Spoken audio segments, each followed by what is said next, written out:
आज गुरुपौर्णिमेच्या पवित्र पर्वानिमित्त कोल्हापुरातील श्री क्षेत्र नृसिंहवाडीच्या दत्त मंदिरात विशेष सोहळा साजरा होतोय। मंदिरात पहाटेपासूनच भाविकांची मांदियाळी जमतेय। गुरुभक्तीचा उत्साह अनुभवायला मिळतोय। कृष्ण आणि पंचगंगेच्या पवित्र संगमावर वसलेल्या या तीर्थक्षेत्री श्री गुरुदेव दत्तच्या अखंड गजरानं संपूर्ण परिसर दुमदुमून गेला। आणि याच परिसरातून आपण थेट जाऊया आपले प्रतिनिधी दर्शन वडेर यांच्याकडे। ते आपल्याबरोबर जोडले गेलेत। दर्शन कसं आहे वातावरण, किती संख्येने भाविक पोहोचलेत? आज गुरुपौर्णिमेचा कृतज्ञता व्यक्त करण्याचा दिवस आहे।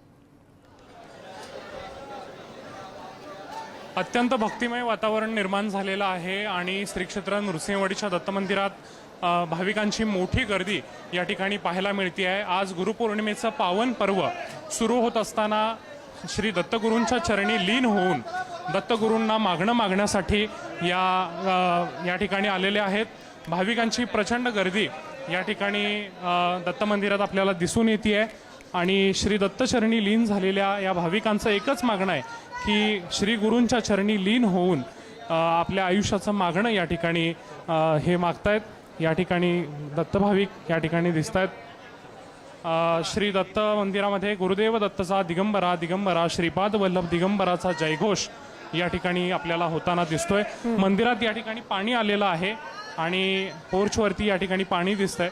कृष्णेच्या पाणी पातळीमध्ये वाढ झालेली आहे। कृष्णेच्या पाणी पातळीमध्ये या ठिकाणी पाण्यातूनच अनेक भाविक दर्शन घेताना आपल्याला दिसत आहेत।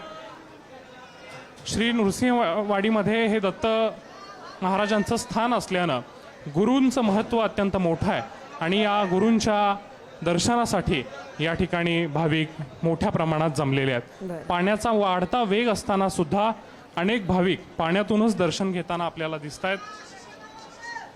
कृष्णाचं पाणी मंदिरात आले दर्शन आणि याच पाण्यातून वाट काढत आपल्या गुरुचं दर्शन घेण्यासाठी हे सगळे भक्त मंदिरात पोहोचले। धन्यवाद तुम्ही घेतलेल्या या सगळ्या आढाव्यासाठी।